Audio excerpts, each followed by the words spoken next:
Hello and welcome. You are watching News 9 Live. I'm Krishnakumar. Budget 2024 is upon us. The newly formed coalition government at the centre, NDA 3.0, is due to present the budget by the end of this month. And we here at News 9 Live have kicked off our pre-budget programming in a lead-up to the all-important union budget of 2024. We're calling it Budget 2024 Blueprint for the Big Leap. And on this special edition, our focus is going to be on India's infrastructure. Bear in mind, we're having this conversation after the recent roof collapse at the Terminal 1 of the Delhi airport to bridge collapses in other parts of India. India's public infrastructure has witnessed many failures recently, leaving public safety in crisis. But at the same time, we note for a fact that this government is bullish on creating infrastructure in this country. So how will Budget 2024 focus on infrastructure creation? To help us understand that, we have a couple of very special guests joining us on this broadcast. We have Mr. Jagan Shah, Chief Executive Officer at the Infravision Foundation. Thank you so much for being with us, Jagan. And we also have Dikshu C, Kukreja, Managing Principal Architect of CP Kukreja Architects, also with us. Thank you, Dikshu, for also being with us. We also have my colleague and friend Kartik Malhotra joining us here in the studios. Kartik, let's begin by talking about infrastructure. There's no doubt in the minds of anybody over here that this government over the last 10 years has been clearly stating its aims of improving India's infrastructure.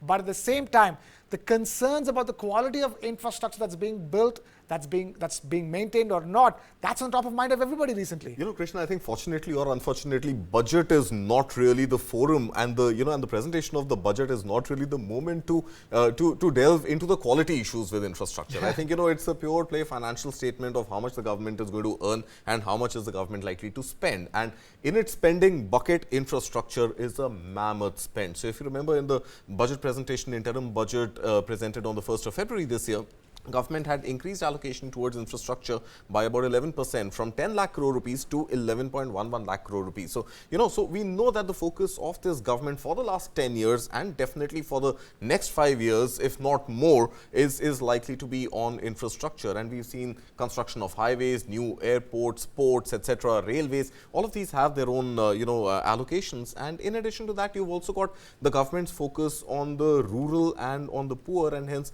affordable housing, which is not directly public infrastructure but is going to be more private infrastructure, is also the focus of the government. And just to set the formula of what the government could do and what it intends to do year on year on the budget, is that it needs, what is the priority of the government? I think the top priority is to ensure that there is better job creation. And infrastructure becomes a critical cog there, because you need infrastructure to move people between cities, you need infrastructure to connect different townships and build future work cities, etc. And then, of course, you also have the GDP growth, a target of almost 8%, which the government wants to go on. How do you calculate GDP? It's very simple. It is what the economy is overall producing by way of goods and services. So it is consumption in the society, in the economy, there is infrastructure investment, there is private investment by private sector companies, and then the net of imports or exports, as the case may be. And we know that for the last 10 years, definitely for the last 5 years, the rate at which the economy is growing, the backbone of that growth happens to be the government's own spend on infra. The backbone of India's growth is the government spending on infrastructure. Jagan Shah, let me come to you first. Tell us, what are you expecting from the upcoming budget in terms of infrastructure? The allocation has gone up by 11% already in the interim budget. Do you expect that to continue, or do you expect that to expand further? I think all the indications are that there's likely to be more investment, but a lot of that investment will actually have to come from the private sector. And it's only appropriate because infrastructure building across the world is very much dependent on a fairly robust private sector involvement and investment. Now, having said that, by promoting public-private partnership, we are able to improve the quality of the infrastructure as well. And I think these two things have to be linked together. I might differ from what Kartik said a little bit, because in some fundamental sense, what the budget represents is both spends in terms of numericals, but also the kinds of reforms agendas that can be pushed as part of the incentive deal that cities and states can avail of as they build their infrastructure. So I think the budget is important because it is clubbing together of a policy direction driven by reforms, but based on hardcore sort of allocations of funds. And I just close quickly by saying allocation does not necessarily mean actual spend on ground. So we should keep that in mind. What that points to is that the quality of our projects, as they are actually on the blueprint stage, that quality has to improve a great deal because we face far too many cost overruns and time overruns in our infrastructure, which actually becomes a major risk factor for private sector investment. So there's a lot of work to be done on the ecosystem that supports infrastructure development. Having said that, we're moving in the right direction in terms of increasing our spend on infrastructure. Moving in the right direction. Dikshu C, Kukreja, we're moving in the right direction, but are you expecting anything specific from the upcoming budget apart from just allocations? So, Krishna, I feel that so far, the last few years that we have seen the budget allocation to infrastructure continuously grow. I must compliment the finance minister and the outlook of the government, laying its thrust on infrastructure when we are talking about making it India a developed nation.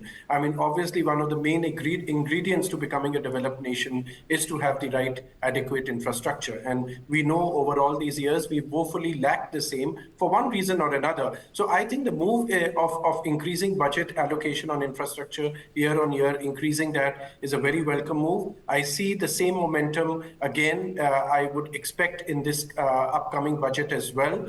Having said that, I also feel that, allocations are one thing, but also what needs to be looked at holistically within the budget is that the infrastructure spend, whatever it is being allocated for, is meant to create sustainable infrastructure. We need to make sure that our infrastructure vision is in line with an environment-friendly, sustainable vision for modern India. We cannot do this at the cost of environment. We are seeing the ramifications of that in recent months across cities, whether it's floods, droughts, or other challenges, bad air quality, etc., that cities are facing. So why create that problem first and then spend on solving it? If we can create the right infrastructure in the right manner, for example, we can keep proudly claiming how many roads per kilometers of road we are creating per day. But if it is well planned, and these roads are more on the periphery rather than highways running through cities. Secondly, if they are executed well.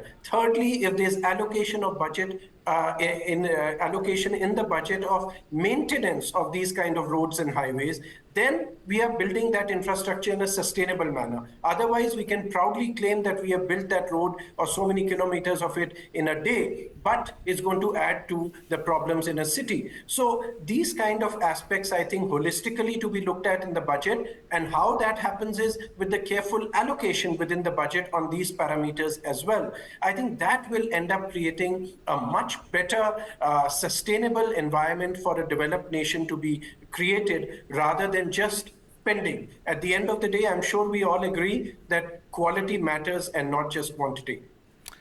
Quality matters and not just quantity. Kartik, would be wishful thinking to say at this stage that, to expect Finance Minister Nirmala Sitharaman to have a separate allocation for sustainability as well as part of the budget, because at the end of the day, sustainability is not a theory anymore. It has to be put into practice considering the climatic vagaries that we're seeing, extreme climatic conditions. So whatever infrastructure we're creating needs to be able to withstand the fury of nature. That's one thing. The other thing is that where do you think the focus should be from here on? There is roads, there's rail, and there is airports that we're talking about over here, apart from bridges as well, and ports as well. So in that sense, going forward, where do you see the Finance Minister's focus? So, Krishna, I believe that our urban clusters are saturated already. You need to create infrastructure in upcoming cities which could become future employment generators. So if I were the finance minister, thankfully I'm not, she's got a very difficult job, I've got a much easier one, but if I was finance minister, I would really look at these manufacturing clusters in and around Chennai, for example, where you hail from, right? And similar sort of, clusters in Gujarat, where for a fact that there is some sort of manufacturing activity likely to take place. I would want to create better infrastructure there, and that infrastructure will come by way of both affordable housing as well as public infrastructure like roads, bridges, sustainable or not. I mean, they've got to be built right. So it's an engineering, issue, and it is pretty much a contracting issue. So they must be built right. But as a country, can we right now prioritize more expensive ESG compliant engineering solutions in constructing our highways? I mean, it's great to take inspiration from the developed nations, and as we aspire to become those developed nations ourselves, and perhaps much faster than many other countries who are competing with us, I think the problem really is that our priorities need to be set right on decongesting urban metro townships, creating new employment cities, and these cities of employment should be well stacked with the right infrastructure. And perhaps in the pecking order, if these cities can be constructed in a more sustainable, ESG compliant manner, and and overall greener sort of technologies, it's great. But is that the end goal right now? I don't think that is priority for me. We're talking about building these cities, the smart city mission, Mr. Jagan Shah, and the progress so far. How do you expect the government to take or go forward with that mission? We're talking about creating new employment generators as cities, and decongest the big cities of this country already. And for that, the smart city mission will play an important part. Indeed, it will. The Smart Cities mission has also got a lot of examples of greenfield developments outside the municipal limits that currently exist. These will give us models. Overall, the Smart Cities mission has also yielded a lot of models in terms of technologies that have been deployed in cities and the business plans that go with the deployment of those technologies. These are innovation areas. And I think what the government should focus on now is the replication and scaling of those successes. 7,000 plus projects already completed, total 8,000 plus projects. That's a lot of models and case studies for us to actually use to replicate. But I think to the earlier points made by Kartik and Dikshu as well, clearly there is a need now for a allocation of a particular fund for sustainability linked projects. Because while Kartik is saying that we can wait for the ESG performance, but if we want to attract financial contributions from the private sector and from institutional financiers around the world, then we have to take into account that ESG is built into those funds. So we can't exactly sort of choose between the two things. Rather, it is better that we prepare for the horizon where things will have to be smarter in terms of the performance of infrastructure. Systems will have to be in place so that you can monitor the actual performance, measure how infrastructure is actually contributing to the economic goals of the country, and take corrective action as we go along. That's very crucial. We tend to build infrastructure and expect that both the infrastructure itself plus the management of it will remain static for 30 years. That simply does not make any sense. So we need to build capabilities in our cities, very importantly, but also agencies at the state level that can actually manage the life cycle of projects. And that requires a lot of ecosystem changes as well as policy reform. Mr. Shah, to your mind, do you believe that the smart city mission that the government had embarked upon has actually been successful? Because, the government was very quick to blame COVID for the slow development of smart cities, but you don't see the kind of tech integration and you don't see the kind of sustainability integration in smart cities. And to my mind, smart cities have not really taken off. Our cities should have been far smarter today than they are. Prima facie, of course, one can say that, especially if one is sitting in the metropolitan areas, because the 100 smart cities include a city like Namchi in Sikkim to small towns all over the country. So, what is Salem smart city? What is Tirunelveli smart city? We have to take into consideration that the objective of the mission was to disrupt business as usual. That is why the Prime Minister gave the logo of a digital butterfly. The idea was very much to disrupt, to create new models of engaging with infrastructure in cities and service delivery in cities. And to that extent, actually, we'd be surprised when we actually look at the compendium of 8,000 projects projects, about how many things have actually been achieved, whether it is Indore sorting out its waste management, where funds from smart cities as well as Swachh Bharat mission were converged in order to now create what has become actually a globally recognized model of solid waste management. So that's also a contribution of the smart cities mission, just as small transportation schemes or ropeways or water body restorations are also part of the smart cities mission. So we've got to keep in mind that those 8,000 projects are spread across 100 cities across the country.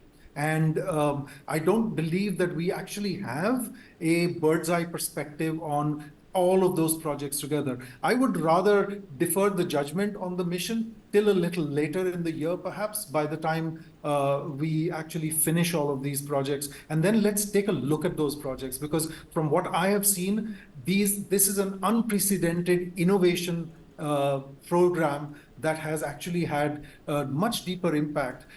Before we started the Smart Cities mission and after we started the Smart Cities mission, if you could see the quality of the conversation that's taking place in cities and at state levels, it is quite remarkable. We are able to now talk much more smartly, quote unquote, about the building of infrastructure. We talk about sustainability, we talk about resilience. We weren't doing that before that, not in the kind of practical, goal-oriented way that we are now able to do. So I often say, for instance, that given the range of projects that are now being executed by cities, thanks to missions like the Smart Cities mission, we are actually taking away from the gap that we perceived about the lack of implementation of the 74th Amendment. We've actually made cities capable of delivering on healthcare, on air quality management, on transportation, on affordable housing, as well as smart public spaces and surveillance systems. So that digital infrastructure has been embedded into many systems, whether it is traffic management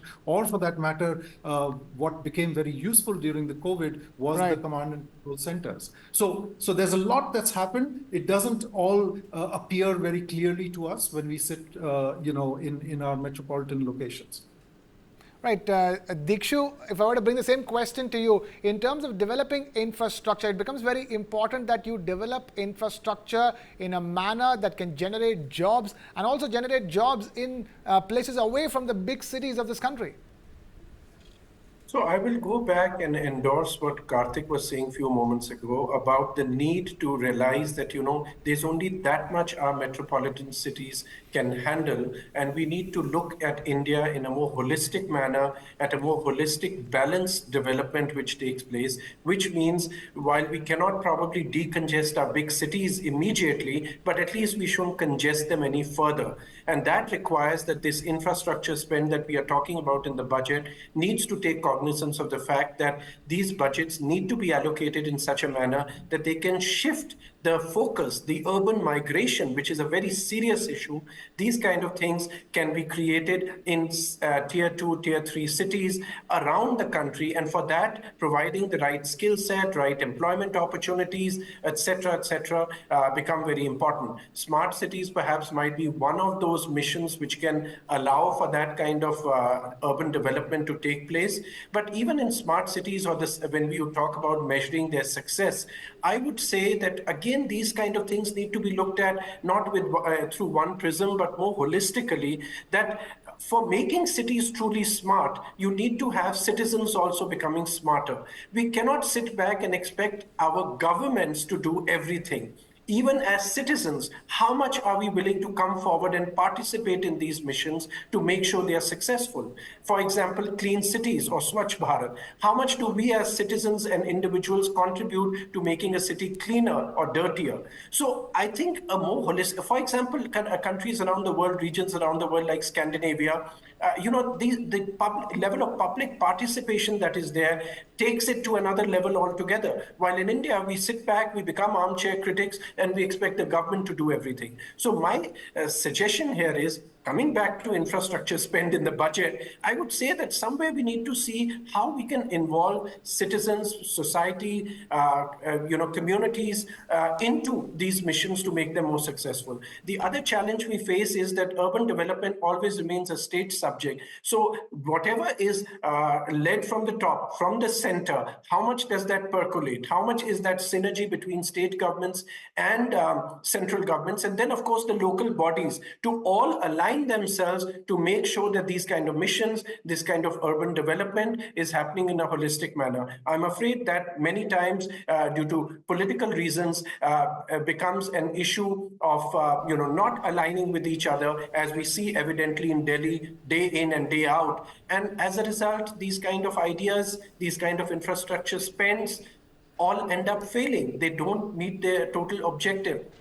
So my suggestion here would be that we need to, if we need to become a developed country, if we actually need to see that realized, then we all have some kind of a role to play in it, and that needs to start being reflected upon, and that needs to, through channels like yours, through media, awareness, this has to come to the fore, that we all need to see what can we do to make these kind of programs successful, what can we do to actually see Bharat as a Viksit Bharat.